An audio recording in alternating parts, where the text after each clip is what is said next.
Ela era a faxineira virgem, acostumada a não ser notada, até encontrar uma carta de amor na mesa do chefe. Ela achou que era para a noiva dele, mas descobriu que o amor secreto dele era ela. Se o começo dessa história já tocou seu coração, deixe o seu gostei para eu saber. Aproveita, se inscreve aqui no Histórias que Prendem Você para não perder nenhum capítulo dessa trama. E deixe seu nome nos comentários. Quem sabe ele não aparece com uma saudação especial em uma futura história aqui do canal.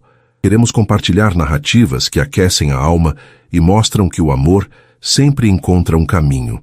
O silêncio era a trilha sonora da vida de Isabel.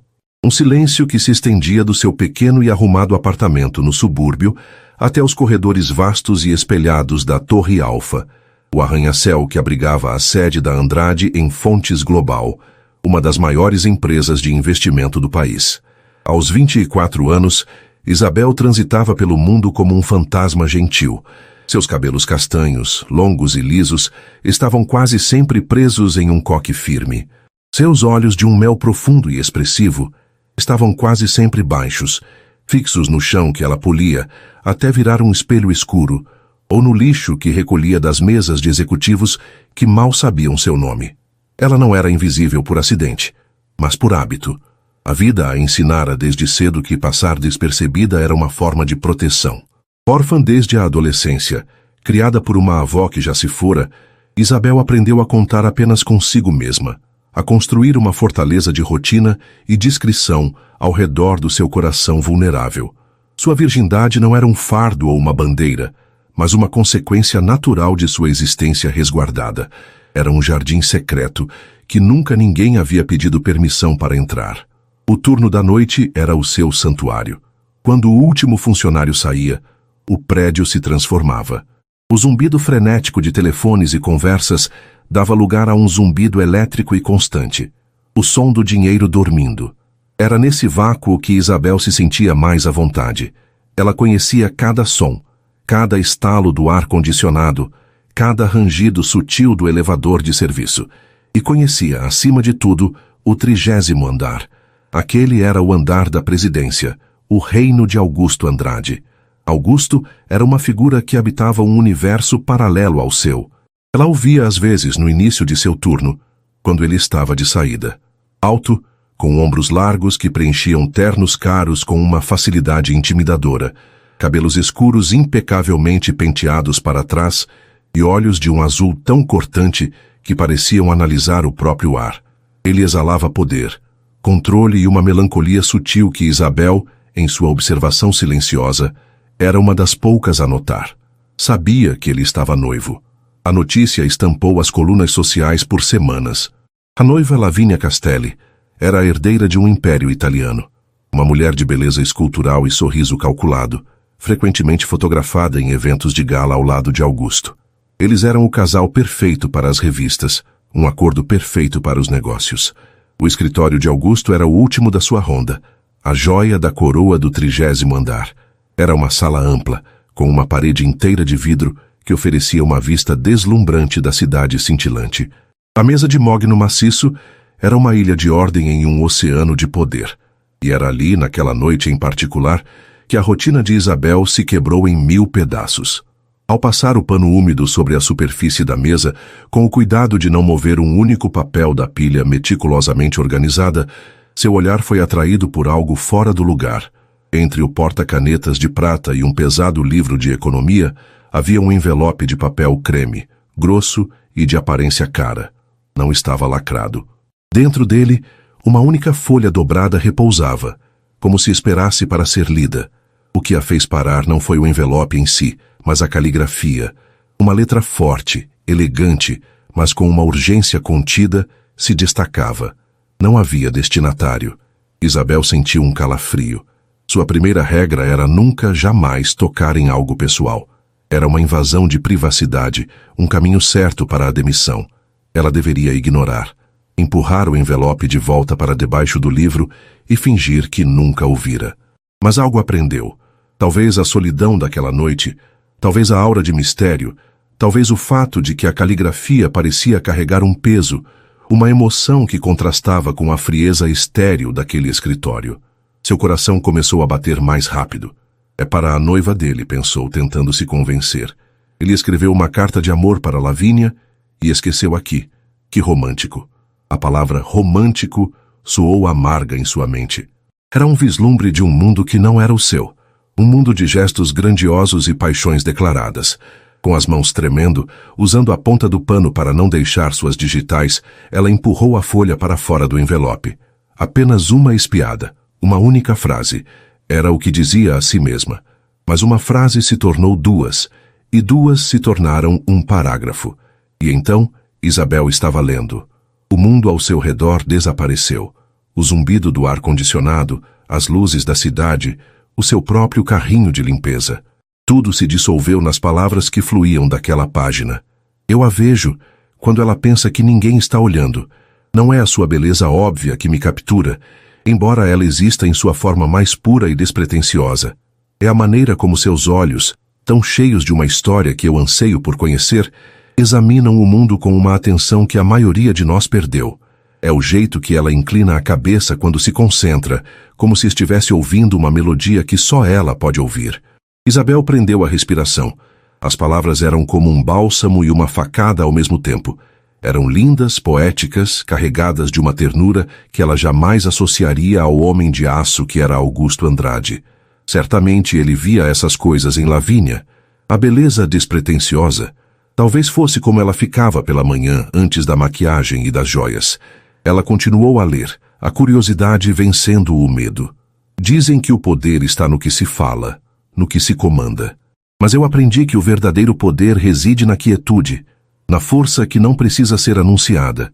Ela possui essa força. Vejo-a na eficiência silenciosa de seus gestos, na dignidade com que se move por espaços que a ignoram.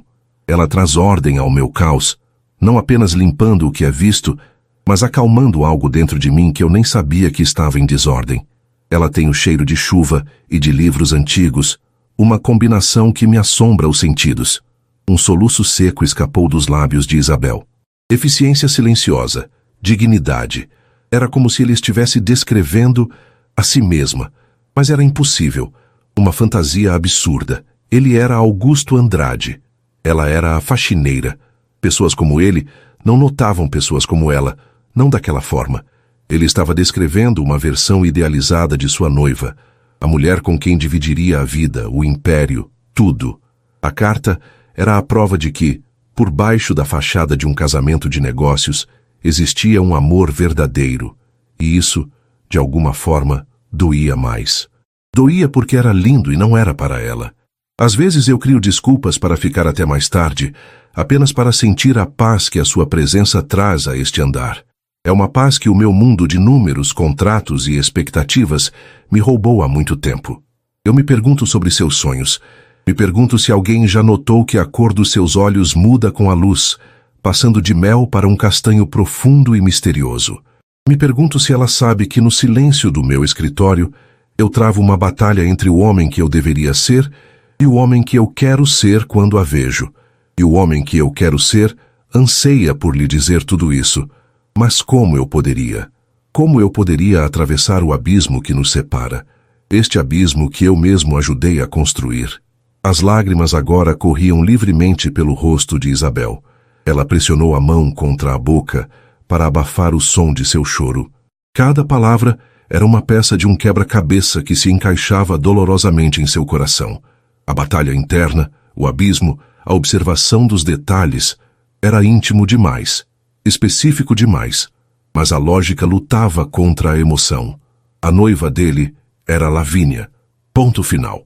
Aquela carta era um poema para ela, escrito por um homem que, apesar de toda a sua riqueza, se sentia indigno ou incapaz de expressar seus sentimentos mais profundos diretamente para a mulher que amava. Com as mãos trêmulas, ela dobrou o papel com um cuidado reverente e o deslizou de volta para o envelope. Colocou-o exatamente onde o encontrou, escondido parcialmente sob o livro pesado. Ela recuou da mesa como se esta estivesse em chamas. Seu trabalho ali havia terminado, mas ela se sentia exposta, vulnerável, como se o dono daquelas palavras pudesse entrar a qualquer momento e ver em seu rosto que ela havia roubado seu segredo mais precioso. Isabel pegou seu carrinho e praticamente correu para fora do escritório, o coração martelando contra as costelas. No elevador de serviço, ela se encostou na parede fria de metal e fechou os olhos. A imagem de Augusto Andrade se formou em sua mente, não mais como o chefe distante e intimidador, mas como um homem com uma alma atormentada e um coração capaz de um amor profundo e observador. E ela, a faxineira virgem, era agora a guardiã secreta da prova desse amor. Um amor que iluminava outra mulher. Do outro lado da cidade, em uma cobertura luxuosa que mais parecia uma galeria de arte moderna do que um lar, Augusto Andrade afrouxava a gravata. A noite com Lavínia e seus pais havia sido exatamente como ele esperava. Um balé de sorrisos falsos, conversas sobre fusões e aquisições e a constante pressão para marcar a data do casamento. Lavínia, deslumbrante em um vestido vermelho que contrastava com a decoração minimalista, falava animadamente sobre uma viagem a Mônaco. Augusto apenas concordava, sua mente a quilômetros de distância, no silêncio do seu escritório no 30º andar. Ele se sentia um impostor em sua própria vida. O noivado com Lavínia fora uma manobra estratégica de seu pai, antes de se aposentar, para fundir dois gigantes corporativos. Era o seu dever, o seu legado. E Lavínia, por sua vez, cumpria seu papel com perfeição. Ela não o amava. Amava a posição, o poder, o nome Andrade.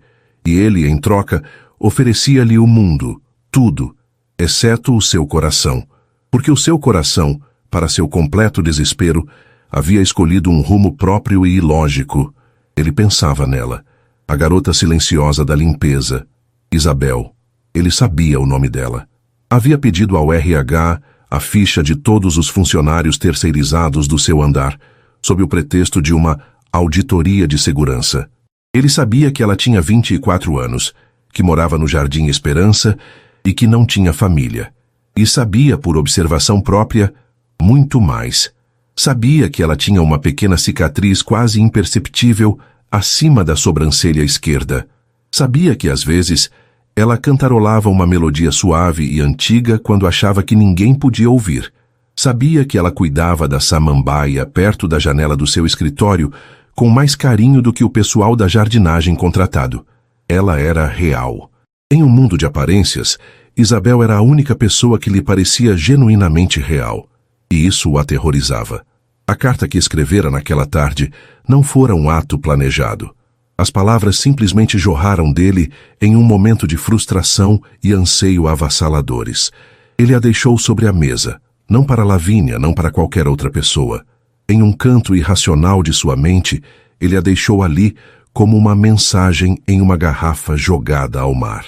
Uma prece silenciosa, para que a única pessoa que poderia entendê-la de alguma forma a encontrasse. Era uma loucura, um risco monumental, mas ele estava se afogando, e aquela carta foi seu único pedido de socorro. Você não me ouviu, querido? A voz de Lavínia, tingida de impaciência, o puxou de volta à realidade. Eu estava falando sobre a lista de convidados. Precisamos decidir quem sentará na mesa principal. Desculpe, eu estava distraído, disse ele, forçando um sorriso. Podemos ver isso amanhã. Ele inventou uma desculpa sobre ter esquecido documentos importantes no escritório e que precisava voltar. Lavínia revirou os olhos, mas não protestou. A verdade era que ela preferia que ele fosse, para que pudesse ligar para suas amigas e reclamar de seu noivo viciado em trabalho. Dirigindo pelas ruas vazias da madrugada, Augusto sentia uma urgência que não tinha nada a ver com documentos. Era a necessidade de voltar àquele espaço, ao último lugar onde sentira alguma autenticidade naquele dia. Ao chegar ao 30º andar, o silêncio era absoluto. O ar ainda tinha um leve perfume de produtos de limpeza, um cheiro que ele passara a associar a ela. A paz. Ele entrou em seu escritório e seu coração deu um salto. Caminhou até a mesa, os olhos fixos no local onde deixara a carta. O envelope estava lá, intocado, à primeira vista. Mas Augusto, um homem treinado para notar os mínimos detalhes nos mercados financeiros, notou. O canto do envelope estava agora a 1 milímetro a mais da borda do livro. A folha, dentro dele, não estava perfeitamente alinhada como ele a deixara. Alguém a havia movido, alguém a havia lido, E ele sabia com uma certeza que o fez sentir um misto de pânico e euforia, que só podia ter sido uma pessoa, Isabel. Ela lera suas palavras, e agora ela carregava seu segredo. A questão que o assombraria pelo resto da noite era: ela teria entendido? Ou, como a lógica ditaria, ela teria atribuído aquele derramar de alma à bela mulher que o mundo conhecia como sua noiva? Um leve sorriso, o primeiro genuíno da noite, tocou os lábios de Augusto. A partida havia começado, e ele, pela primeira vez em muito tempo, não sabia qual seria o próximo movimento. A noite de Isabel foi um borrão de insônia e pensamentos febris. O pequeno apartamento, que sempre fora seu refúgio seguro, agora parecia uma jaula onde seus pensamentos ricocheteavam nas paredes. A carta. As palavras da carta estavam gravadas a fogo em sua memória. Cada frase, cada expressão de anseio, dançava diante de seus olhos sempre que tentava fechá-los. Ela se revirava na cama, o tecido simples do lençol parecendo áspero contra sua pele subitamente sensível. Uma parte dela, a parte lógica e calejada pela vida, repetia como um mantra: a carta era para Lavínia. É a única explicação. Ele é um homem apaixonado pela noiva. Fim da história. Mas outra parte, uma parte que ela mal conhecia, uma semente de esperança que ela tentara sufocar por anos, teimava em sussurrar. A cor dos seus olhos muda com a luz, a eficiência silenciosa de seus gestos. Como ele poderia saber disso sobre Lavínia, uma mulher que vivia sob os holofotes? Aqueles eram detalhes que só se percebiam na penumbra, na observação contínua e discreta. Eram os detalhes da vida de Isabel. A ideia era tão audaciosa, tão vertiginosa, que a assustava. Era mais seguro, mais confortável, acreditar na mentira conveniente. A decepção seria menor. Quando o despertador tocou, marcando o início de um novo dia, Isabel sentiu um nó no estômago. A perspectiva de voltar à Torre Alfa, de entrar novamente no escritório de Augusto, a enchia de um pavor delicioso. O local de seu trabalho anônimo havia se transformado no palco de um drama secreto, e ela era a única espectadora consciente. Ao se vestir com seu uniforme impecável, ela se olhou no espelho. Viu o mesmo rosto de sempre, os mesmos olhos cor de mel. Mas algo estava diferente. Havia uma inquietação em seu olhar, uma vulnerabilidade que ela não conseguia esconder. Pela primeira vez, ela se perguntou se alguém, além dela, notaria. Enquanto isso, Augusto Andrade chegava ao seu escritório mais cedo do que o habitual. Ele não dormira melhor que Isabel. A confirmação de que ela havia lido a carta o deixara em um estado de alerta máximo. Era um jogador que havia feito sua aposta mais arriscada e agora esperava a reação do adversário. Mas Isabel não era uma adversária. Ela era o mistério que ele precisava desvendar. Ao sentar-se em sua cadeira de couro, ele olhou para a samambaia perto da janela. As folhas estavam viçosas, de um verde profundo. Ele sabia que era ela quem a mantinha viva. Em um impulso, pegou o pequeno regador que o pessoal da jardinagem deveria usar e umedeceu a terra da planta. Um gesto pequeno, quase insignificante, uma anomalia na rotina. Uma mensagem que talvez apenas ela entendesse.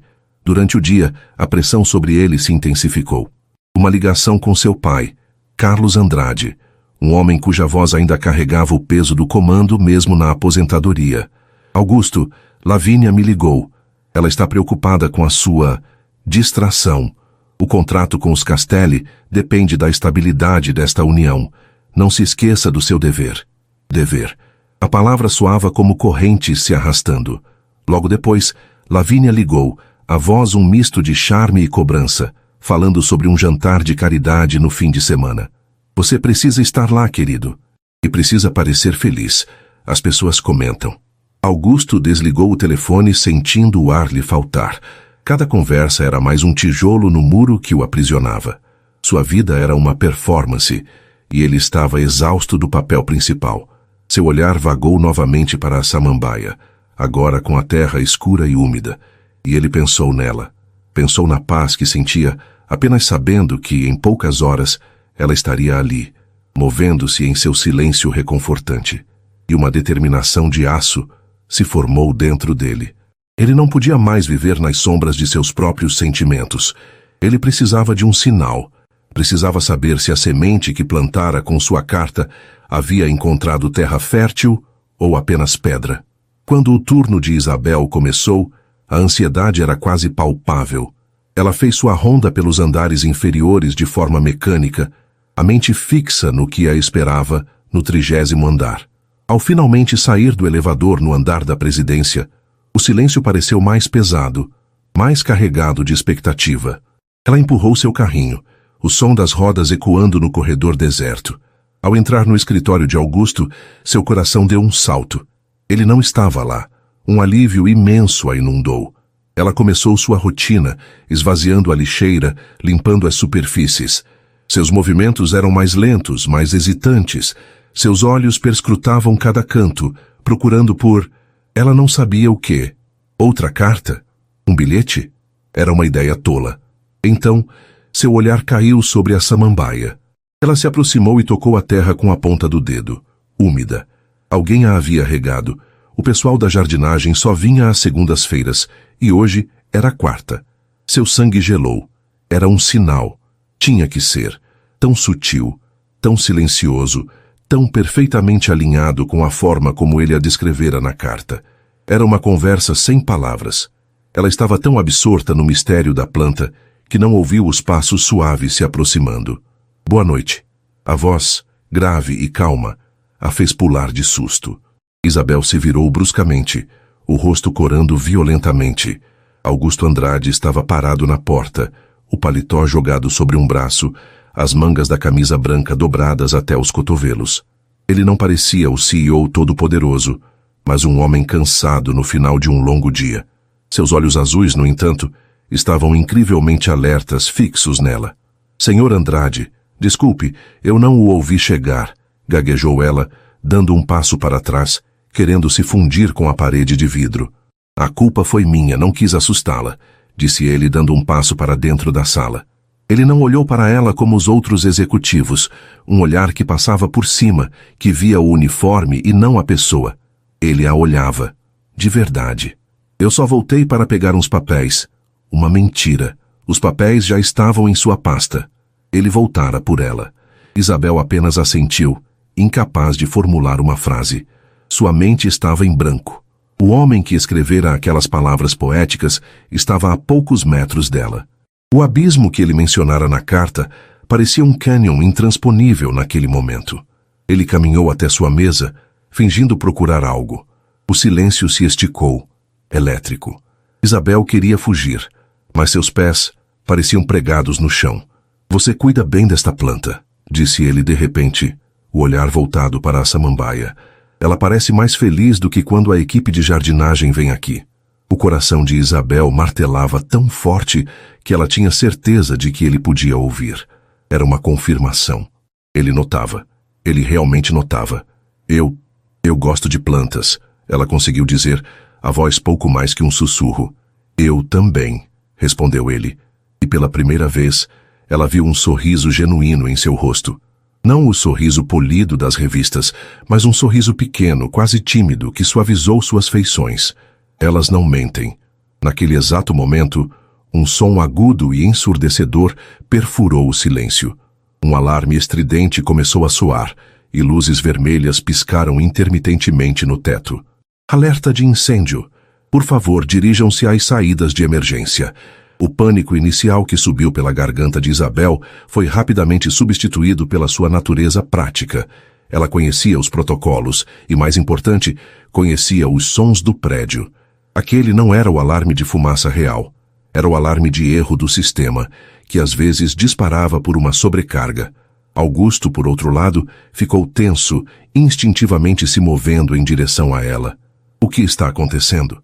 Acho que é só um erro no sistema, disse Isabel, sua voz surpreendentemente calma. Acontece às vezes. O som é diferente do alarme real, mas o protocolo é evacuar mesmo assim. A escada de emergência fica no final do corredor, à direita. Augusto a observava, fascinado. Em meio ao caos de luzes e som, ela era um poço de serenidade e competência, exatamente como ele imaginara. A força na quietude. Enquanto ele, o homem no comando de tudo, sentira uma pontada de adrenalina e incerteza. Ela, a faxineira, sabia exatamente o que fazer. Eles saíram para o corredor.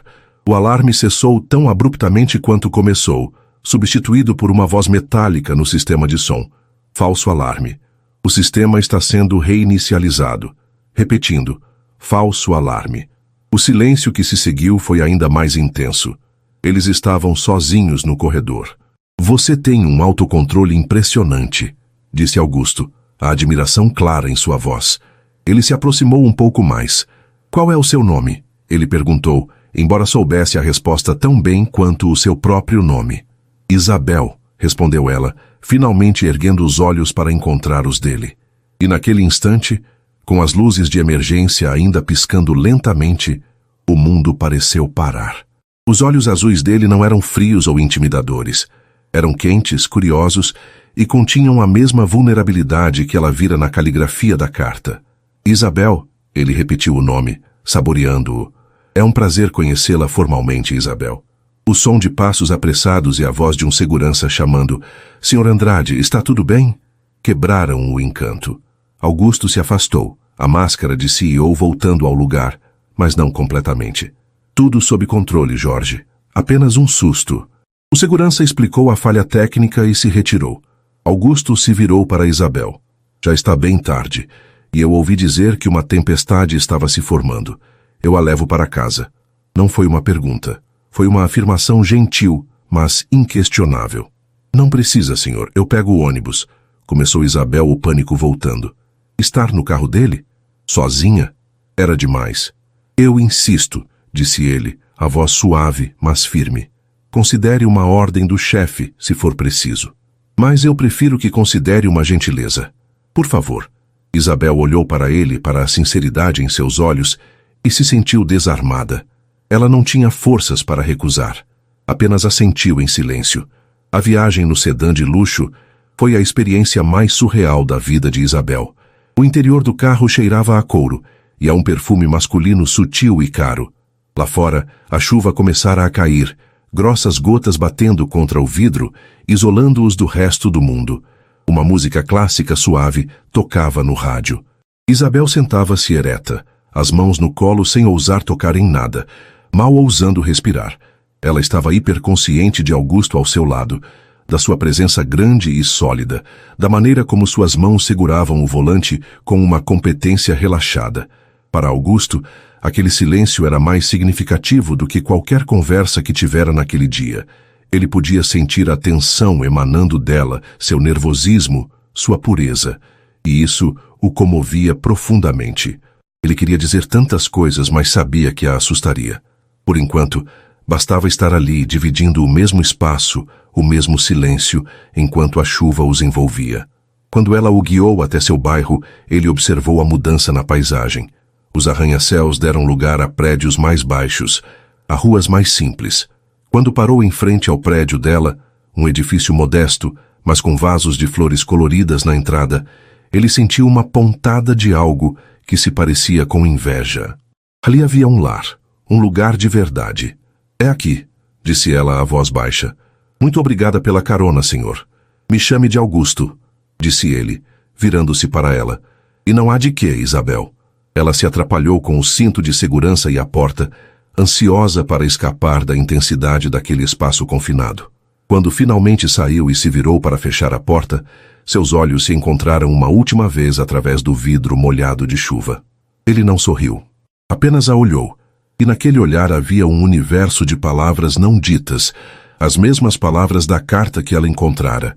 Isabel correu para dentro do prédio, o coração batendo descontroladamente.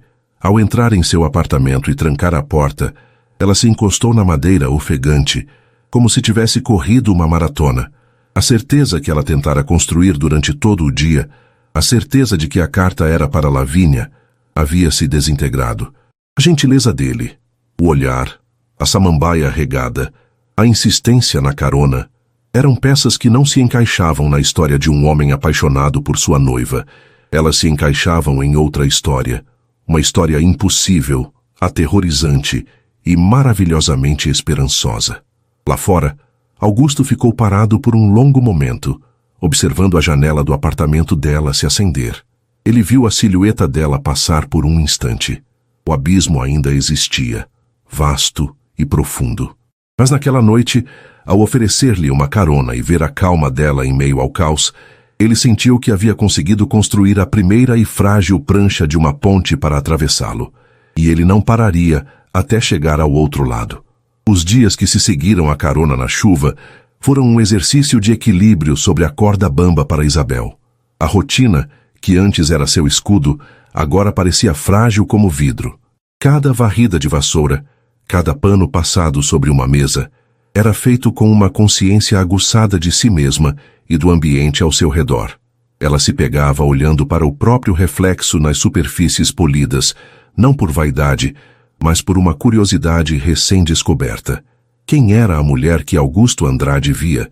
Ela tentava se enxergar através dos olhos dele e via apenas a faxineira de sempre, com o coque apertado e os ombros ligeiramente curvados pela timidez. A esperança era uma chama pequena e vacilante em seu peito, e o medo, um vento frio que ameaçava apagá-la a qualquer momento. Para Augusto, a paciência nunca fora uma virtude, mas agora ele a praticava como um monge. Ele sabia que qualquer movimento brusco poderia assustar Isabel e mandá-la de volta para a concha de invisibilidade da qual ele tanto lutava para tirá-la. A imagem de seu pequeno prédio, com as flores na janela, era um farol que o guiava. Era o símbolo da vida real e calorosa que ele almejava, em contraste com a sua existência dourada e fria. Ele começou a orquestrar pequenos e breves encontros, tão sutis que poderiam ser descartados como coincidência por qualquer um, menos por ela. Uma manhã ele acidentalmente deixou seu relógio na mesa e voltou para buscar bem na hora em que o turno dela estava começando. Ele a cumprimentou com um "Bom dia, Isabel", que era caloroso demais para o tom casual que ele tentava empregar. O rubor que coloriu o rosto dela foi sua recompensa. Em outra noite ele a encontrou no corredor e perguntou sua opinião sobre um novo quadro que a empresa havia adquirido, uma paisagem abstrata. "Onde você acha que ele traria mais vida a este andar?" Ele perguntou, tratando a opinião dela como se fosse a de um curador de arte. Isabel, gaguejando, apontou para uma parede vazia perto da janela, dizendo que ali a luz da manhã o faria parecer diferente da luz da noite. Augusto sorriu e concordou, dizendo que era uma observação brilhante. Cada uma dessas interações era como uma gota d'água enchendo um copo em seu coração. Isabel começou a se sentir vista, notada. Uma parte dela se deleitava com essa nova sensação, enquanto a outra se encolhia de terror. O abismo social entre eles era um fato inegável, e esse fato tinha um nome, um rosto e um anel de diamante: Lavínia Castelli. E foi numa quinta-feira à noite que o abismo se manifestou em toda a sua glória intimidadora. Isabel estava no escritório de Augusto, limpando a grande parede de vidro, quando a porta do elevador privativo se abriu com um som suave. Ela não se virou. Presumiu que fosse Augusto chegando para mais uma de suas noites de trabalho prolongadas. Ela até sentiu uma pequena pontada de antecipação. "Augusto, querido, eu não acredito que você ainda está aqui. Prometeu que teríamos um jantar tranquilo hoje." A voz não era a de Augusto. Era melódica, cortante, coberta por uma camada de seda e impaciência. Isabel congelou, o pano em sua mão parando no meio de um movimento.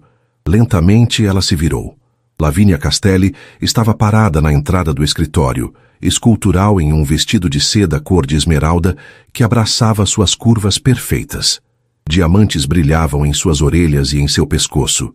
Ela era a personificação da riqueza e do poder, e seu olhar varreu a sala antes de pousar em Isabel com a indiferença de quem olha para um móvel.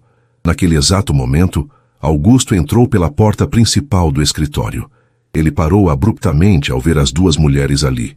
Seu olhar foi primeiro para Isabel, com uma preocupação instantânea, e depois para Lavínia, com uma exaustão mal disfarçada.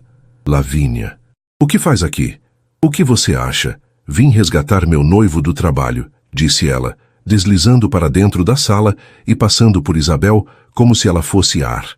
Ela passou os braços pelo pescoço de Augusto e lhe deu um beijo nos lábios, um beijo performático, com os olhos ainda fixos em Isabel. Era uma marcação de território, clara e brutal. Isabel sentiu o ar ser sugado de seus pulmões. Era isso. Aquela era a realidade. Augusto e Lavínia, o casal perfeito. E ela? Ela era a faxineira que estava limpando o vidro, uma figurante na cena que nem deveria estar ali. Todo o progresso, toda a esperança que ela construíra desmoronou em pó. Lavínia se afastou de Augusto e seu olhar, agora afiado, cravou-se em Isabel. Você ainda não terminou? Já está bem tarde. A pergunta não era por preocupação. Era uma ordem de dispensa. Desapareça. Antes que Isabel pudesse responder, Augusto interveio, a voz baixa e tensa. Ela está apenas fazendo o trabalho dela, Lavínia. Deixe-a em paz. A forma como ele a defendeu apenas piorou as coisas. Os olhos de Lavínia se estreitaram. Ela viu. Ela viu a tensão entre eles, o olhar protetor dele, o pânico no rosto de Isabel. A intuição feminina, afiada pela desconfiança, conectou os pontos. A distração de Augusto, suas ausências, tudo começou a fazer um sentido terrível. Claro, disse Lavínia, com um sorriso frio que não alcançou seus olhos. Vamos, querido. Nossas reservas são para as 10. Ela pegou a mão de Augusto e o puxou para fora do escritório, lançando um último olhar por sobre o ombro para Isabel. Um olhar que era uma mistura de desprezo, triunfo e uma ameaça velada. Isabel ficou parada, o coração em pedaços. A humilhação era uma onda gelada que a paralisava. Ela era uma tola, uma idiota sonhadora. Como pôde, por um segundo que fosse, pensar que poderia pertencer àquele mundo? Ela terminou seu trabalho com movimentos robóticos, as lágrimas que ela se recusava a derramar queimando em sua garganta. Na noite seguinte, Isabel foi trabalhar com o coração pesado de resignação. Ela decidira. Iria voltar a ser o fantasma. Cabeça baixa, sem contato visual, sem conversas. Era mais seguro. Era o seu lugar. Ao entrar no escritório de Augusto, ela esperava encontrá-lo vazio. E estava. Mas havia algo novo na mesa. No lugar onde a carta estivera, repousava um livro de capa dura. Era uma antologia de poemas de Carlos Drummond de Andrade. O coração de Isabel deu um tropeço doloroso. Com as mãos trêmulas, ela o pegou. Ele se abriu em uma página marcada com um marcador de livros de couro. Havia um único trecho, um único poema, destacado com um traço de lápis sutil. O poema era O amor bate na aorta. E as linhas destacadas eram Amor é bicho instruído. Olha, o amor pulou o muro, o amor saltou o fosso, o amor bateu na porta, o amor veio me ver. E mais abaixo, no mesmo poema, não adianta esmurrar a porta, não adianta fingir que não é com você. Isabel fechou o livro com um baque surdo, a respiração presa. Aquilo não era uma coincidência. Era uma resposta à visita de Lavínia. Uma declaração. O amor pulou o muro, o amor saltou o fosso, o abismo. Ele estava dizendo que o amor dele por ela era capaz de cruzar o abismo. A mensagem era tão clara, tão inegável, que a aterrorizou. Era uma loucura. Ele estava arriscando tudo. Ela colocou o livro de volta na mesa, o pânico tomando conta. Precisava sair dali. Agora. Ela se virou para fugir, para correr e se esconder em seu mundo seguro de silêncio. Isabel, a voz dele, vinda da porta da sala de reuniões anexa, a paralisou. Ele estava ali o tempo todo, esperando. Augusto saiu das sombras, o rosto pálido, os olhos azuis queimando com uma intensidade que a fez recuar um passo. Por favor, não fuja, disse ele, a voz um apelo suave. Só por um minuto. Ela ficou imóvel, uma corça assustada diante dos faróis. Ele se aproximou lentamente, parando a uma distância respeitosa. Você viu o livro? Ele afirmou. Não perguntou. Você entendeu? Isabel balançou a cabeça. Uma mentira desesperada. Eu não sei do que o senhor está falando. Eu estava apenas limpando. Por favor, disse ele, a voz quebrando um pouco. Não faça isso, não comigo. Não depois de tudo. Ele deu mais um passo. A carta que você encontrou. A samambaia. A carona. O livro. Tudo. Foi para você, Isabel. É para você. A confissão pairou no ar, vibrando com uma força inacreditável. O mundo de Isabel girou. As palavras que ela tanto temia e ansiava ouvir foram ditas. Não, ela sussurrou, as lágrimas finalmente escorrendo por seu rosto. Isso não é possível. O senhor está noivo. O senhor é Augusto Andrade, e eu sou só a faxineira. A última parte saiu com um soluço de dor, a verdade nua e crua de como ela se via, de como o mundo a via. Ser a faxineira é o que você faz, não quem você é, disse ele, a voz ganhando força e paixão. E eu sei quem você é. Você é a mulher que traz paz para o meu caos. Você é a pessoa mais forte e genuína que eu já conheci. E sim, eu estou noivo. Ou estava. Meu noivado com a Lavínia é um contrato de negócios, um erro que eu venho adiando consertar por tempo demais. É uma farsa, Isabel.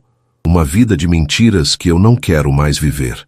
Ele estava tão perto agora que ela podia sentir o calor que emanava dele. Ele ergueu a mão, mas a deixou pairar no ar, sem ousar tocá-la. Eu vi você, Isabel. Eu vejo você. E eu acho que estou me apaixonando por você. Eu precisava saber. Sua voz baixou para um sussurro desesperado. Eu precisava saber se havia a menor chance de você sentir qualquer coisa antes que eu implodisse meu mundo. Eu não podia fazer isso se estivesse apenas delirando sozinho. Era demais. A confissão, a vulnerabilidade no rosto do homem mais poderoso que ela conhecia. A magnitude do que ele estava dizendo.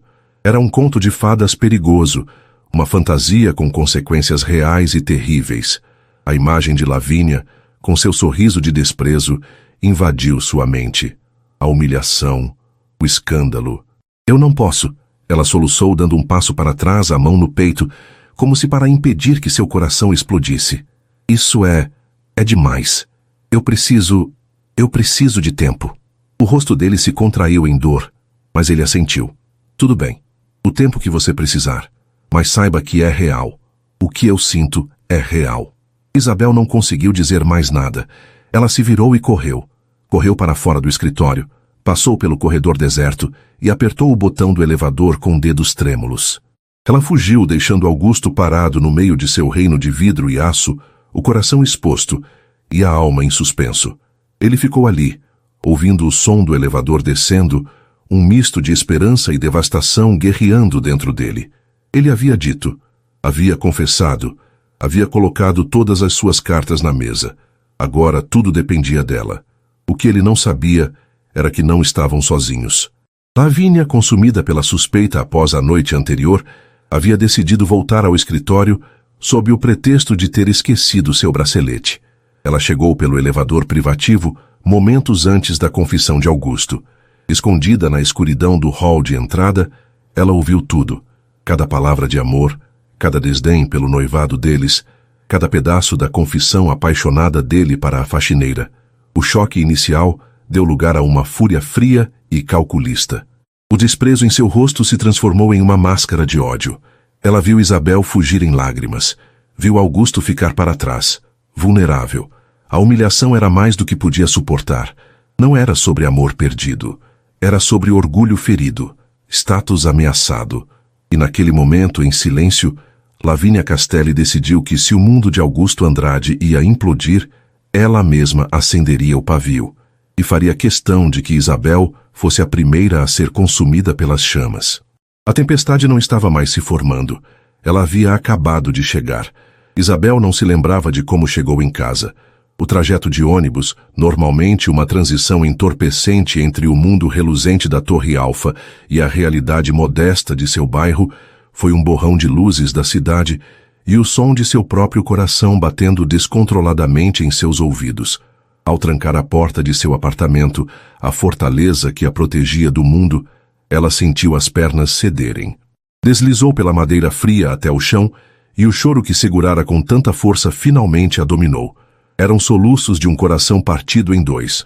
Uma metade exultava com a mais bela confissão que já imaginara, enquanto a outra se afogava em um terror absoluto. Ele a amava, ou achava que amava. Augusto Andrade, um homem que parecia esculpido em mármore e poder, havia despido sua alma para ela. Mas a que custo? A imagem de Lavínia, fria e ameaçadora, era como um fantasma pairando sobre a alegria frágil que tentava brotar em seu peito. A sociedade, a mídia, seus colegas de trabalho, todos eles formavam um tribunal invisível, e Isabel já se sentia condenada. condenada por um crime que não cometeu, apenas por ser o objeto do afeto de um homem de outro universo. Na manhã seguinte, a ideia de vestir seu uniforme e voltar àquele prédio era fisicamente impossível. Sua mão tremia tanto que ela mal conseguiu discar o número de sua supervisora. Com a voz embargada, ela alegou uma enxaqueca súbita e terrível. Era a primeira vez que faltava ao trabalho. Seu pequeno mundo de ordem e responsabilidade havia sido virado de cabeça para baixo.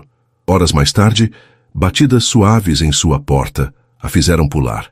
Era Dona Elvira, a vizinha do apartamento ao lado, uma senhora de cabelos brancos e olhos gentis que a via como uma neta postiça.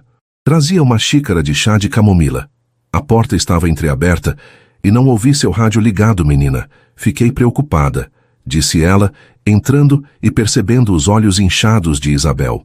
O que aflige esse coraçãozinho? Isabel desabou. Sem dar nomes ou detalhes específicos, ela contou a história de um homem bom, de um mundo muito diferente, que sentia algo por ela, e do medo paralisante que isso lhe causava. Dona Elvira ouviu com paciência, e quando Isabel terminou, ela pegou a mão da jovem entre as suas que eram enrugadas e quentes. Minha filha, disse ela com sua sabedoria simples, o medo é um ladrão. Ele rouba os e si mais bonitos da vida. Não se julgue pelo tamanho do mundo dele, mas pela verdade do coração dele. Um homem de valor não é medido pela conta no banco, mas por suas atitudes na tempestade. Veja como ele se porta agora, que as coisas estão difíceis. É aí que você verá quem ele realmente é. As palavras de Dona Elvira eram um pequeno barco salva-vidas em seu oceano de confusão. Atitudes na tempestade. Enquanto Isabel buscava consolo no chá de camomila, Augusto enfrentava o olho do furacão. Ele mal dormira. A imagem de Isabel fugindo dele repetindo-se em sua mente. Mas a hesitação havia acabado. Ele sabia o que precisava fazer. Sem nem mesmo passar em seu escritório, ele dirigiu diretamente para a cobertura de Lavínia. Ela o esperava, vestida com um roupão de seda negra, uma taça de champanhe na mão mesmo sendo 9 da manhã. Havia um brilho perigoso em seus olhos. Ela já sabia o que estava por vir. Ela ouvira tudo. Não se dê ao trabalho de encontrar as palavras certas, Augusto. Eu já sei, disse ela, a voz gélida. Você vai jogar tudo fora. Sua família, nosso futuro, um império, por causa dela. A palavra dela foi dita com o máximo de desprezo. Acabou, Lavínia, disse Augusto, a voz firme sem espaço para negociação. Este noivado foi um erro desde o início, uma transação comercial que nunca deveria ter envolvido nossas vidas pessoais. Eu não vou mais viver uma mentira. A máscara de calma de Lavínia se quebrou. Uma mentira? A nossa vida seria perfeita. Mas você preferiu se rebaixar. Você tem noção da humilhação? Trocar uma Castelli por uma faxineira qualquer? Ela atirou a taça de champanhe contra a parede, onde se espatifou em 1000 pedaços. Você vai se arrepender disso. Eu juro que vai. Eu vou garantir que o mundo inteiro saiba que tipo de homem você é. E quanto a ela, eu vou destruí-la. Vou fazer com que ela se arrependa do dia em que nasceu. Se você tocar em um fio de cabelo dela, Lavínia, você vai descobrir do que eu sou capaz. A ameaça de Augusto foi baixa, letal e absolutamente séria. Ele se virou e saiu, deixando-a em meio aos destroços de sua fúria e de seu champanhe caro. Lavínia não esperou. Movida por um veneno de orgulho ferido, ela fez uma única ligação. Uma ligação para um jornalista de uma famosa coluna de fofocas online, a quem ela já havia vazado informações no passado. Ela contou a história, mas a pintou com as cores mais cruéis e sensacionalistas que pôde conceber. Ao meio-dia, a bomba explodiu. A manchete se espalhou pelas redes sociais como um vírus. Escândalo. Cio Augusto Andrade cancela casamento milionário após ser pego em caso com funcionária da limpeza. O texto era ainda pior. Descrevia um caso tórrido e secreto. Insinuava que Augusto se aproveitara de sua posição para seduzir uma subalterna humilde e pintava Lavínia como a vítima trágica e traída. Não davam o nome de Isabel, mas os detalhes sobre o departamento da presidência e a rotina noturna eram suficientes para que dentro da empresa as engrenagens da fofoca começassem a girar em alta velocidade. Foi uma colega da equipe de limpeza, Kátia, Quem ligou para Isabel? Amiga, você está bem? Você viu o que estão falando do nosso chefe? E estão dizendo que é com alguém da nossa equipe. Estão todos loucos aqui tentando adivinhar quem é. É uma maldade. O celular caiu da mão de Isabel. Com os dedos trêmulos, ela buscou a notícia online. As palavras a atingiram como socos. Caso tórrido. Subalterna humilde. Era a personificação de seu pior pesadelo. Ela não era apenas notada, era o centro de um escândalo humilhante que a reduzia a uma caricatura, a uma conquista barata de um homem rico. A vergonha a consumiu, quente e sufocante. Era isso, o castigo por ter ousado sonhar. Augusto, ao ver a notícia, sentiu uma fúria gelada. Era a assinatura de Lavínia. Sua primeira ação foi ligar para sua equipe de relações públicas. Minutos depois, um comunicado oficial foi divulgado pela Andrade Fontes. A Andrade Fontes Global informa que o noivado de seu CEO, Sr. Augusto Andrade, foi encerrado em comum acordo. Lamentamos que assuntos de natureza privada estejam sendo explorados de forma sensacionalista. As insinuações caluniosas e desrespeitosas que atacam a honra e a dignidade de uma valiosa colaboradora de nossa equipe são inaceitáveis e falsas. A empresa tomará todas as medidas legais cabíveis para proteger seus funcionários de difamação. O comunicado era uma demonstração de força, um escudo. Mas Augusto sabia que palavras não seriam suficientes. A tempestade havia chegado, e ele precisava mostrar a Isabel que não a deixaria enfrentá-la sozinha. Ele pegou as chaves do carro e dirigiu, não para seu escritório, não para um restaurante caro, mas para o Jardim Esperança, para a rua dela. Quando ele bateu na porta do apartamento 203, Isabel congelou. Ela sabia que era ele. Uma parte dela queria se esconder debaixo da cama e nunca mais sair. Mas as palavras de Dona Elvira ecoaram em sua mente. Veja como ele se porta na tempestade. Com o coração na garganta, ela abriu a porta.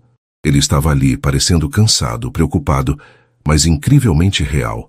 Sem terno, apenas uma camisa e calças, com a chuva começando a molhar seus ombros. Seus olhos azuis a examinaram com uma urgência desesperada. Isabel, ele disse, a voz rouca. Me perdoa. Por favor, me perdoa. Eu nunca quis isso para você. Eu sou tão incrivelmente idiota e sinto muito por você estar passando por essa humilhação. Ela apenas o encarou, as lágrimas silenciosas voltando a rolar. Eu terminei tudo com a Lavínia. Oficialmente, ele continuou falando rápido, como se precisasse colocar todas as provas na mesa. Ela fez isso por vingança. Eu já emiti um comunicado. Estamos ameaçando processar. Eu farei tudo o que for preciso para limpar seu nome, para protegê-la. Ele estendeu a mão mostrando o celular com a nota oficial da empresa. Ele não estava se escondendo. Ele não a estava culpando. Ele estava ali, na porta dela, assumindo a responsabilidade, lutando por ela. Eu te disse que estava disposto a implodir meu mundo. Ele disse, a voz baixando, cheia de uma emoção crua. E eu o fiz. Não me arrependo de ter terminado meu noivado. Não me arrependo de ter abandonado a farsa. O único arrependimento que eu terei em toda a minha vida será se eu perder você por causa do medo. Do meu ou do seu. Isabel olhou para ele. O homem da carta, o homem do livro de Drummond. O homem que regou sua samambaia. Ele não era uma fantasia. Ele era real. E ele estava ali no meio da tempestade, oferecendo-lhe não um porto seguro distante, mas um lugar ao seu lado, no barco que balançava. O medo ainda estava lá, um nó gelado em seu estômago, mas pela primeira vez, a esperança era mais forte. A verdade das ações dele era mais forte. Lentamente, ela deu um passo para o lado, abrindo espaço. Um convite silencioso. Augusto entrou, trazendo consigo o cheiro da chuva e de uma nova e aterrorizante possibilidade. Ele parou no meio da pequena sala de estar dela, um lugar tão diferente de seu mundo, mas o único lugar no universo onde ele queria estar. Eles se encararam em silêncio por um longo momento, o escândalo e o mundo lá fora desaparecendo. Então, movida por um impulso que vinha do fundo de sua alma, Isabel deu um passo à frente e, na ponta dos pés, tocou seus lábios com os dela. Foi um beijo hesitante, salgado pelas lágrimas dela, um beijo que não era de paixão avassaladora, mas de aceitação. Um beijo que dizia, Eu estou com medo, mas escolho você. Eu escolho acreditar. Augusto a envolveu em seus braços, segurando-a como se ela fosse a coisa mais preciosa do mundo. Ele a beijou de volta, com uma ternura que continha toda a sua adoração silenciosa, toda a sua confissão, toda a sua promessa. Naquele pequeno apartamento, enquanto a tempestade da mídia rugia lá fora, eles haviam feito sua escolha e decidiram enfrentar o mundo juntos. O beijo no modesto apartamento de Isabel não foi um ponto final, mas o verdadeiro começo. O mundo lá fora não desapareceu magicamente. Pela manhã, os sites de fofoca ainda fervilhavam e os sussurros na empresa continuavam.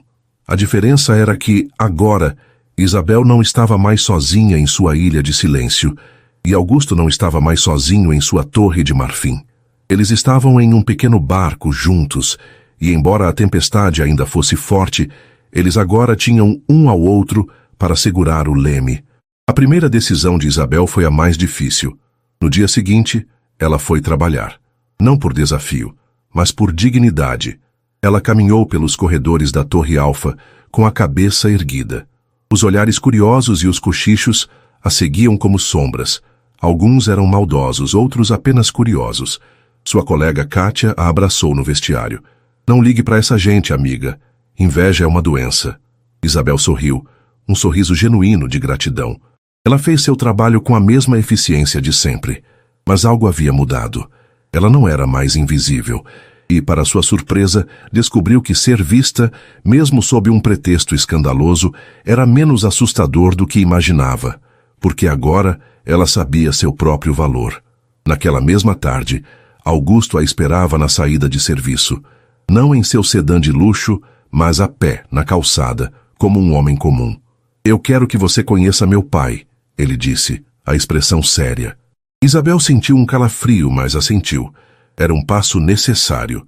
A mansão dos Andrade era exatamente como Isabel imaginara, grandiosa, imponente e fria. Carlos Andrade, o patriarca, era uma versão mais velha e mais dura de Augusto. Ele os recebeu em seu escritório particular, um cômodo forrado de livros e poder. Sua esposa, Helena, uma mulher elegante de olhar triste, permaneceu ao seu lado, em silêncio. Então, esta é a moça, disse Carlos, sem se dar ao trabalho de se levantar. Seu olhar avaliou Isabel de cima a baixo, e ela sentiu o peso de séculos de tradição e riqueza caindo sobre ela. Você tem ideia do que fez? Do dano que causou ao nome desta família? O acordo com os Castelli está arruinado. Augusto interveio. Pai, a culpa não é dela. A decisão foi minha. Eu terminei um noivado que era uma farsa. Uma farsa que garantiria nosso futuro, retrucou Carlos. Isabel respirou fundo. As palavras de Dona Elvira em sua mente. Ela não tinha um império para defender, apenas sua verdade. Senhor Andrade, ela disse, a voz clara e firme, surpreendendo a si mesma. Eu não tenho a intenção de causar danos a ninguém. Eu nunca quis nada disso. A única coisa que posso lhe dizer é que seus sentimentos pelo seu filho são os mesmos que os meus. Eu o amo. E eu vejo a pessoa incrível que ele é, não por causa de seu nome ou de seu dinheiro, mas apesar deles.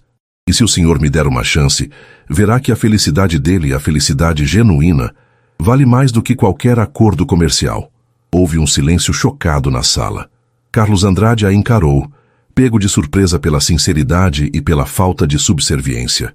Helena, a mãe de Augusto, olhou para Isabel com um novo brilho nos olhos. Pela primeira vez, ela viu não a faxineira, mas a mulher forte que seu filho descrevera. A reunião terminou sem uma resolução clara, mas uma semente havia sido plantada. Nas semanas seguintes, Isabel e Augusto começaram a construir sua nova vida, tijolo por tijolo. Ele insistiu que ela não precisava mais trabalhar, que ele poderia dar-lhe tudo. Mas Isabel sabia que precisava de algo que fosse só seu.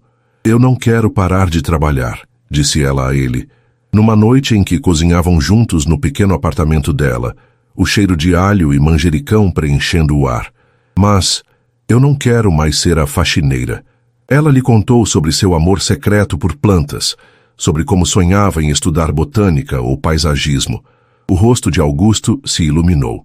No dia seguinte, ele chegou com catálogos de todas as melhores faculdades de agronomia e cursos de design de jardins da cidade. Escolha, ele disse. Seu futuro começa agora.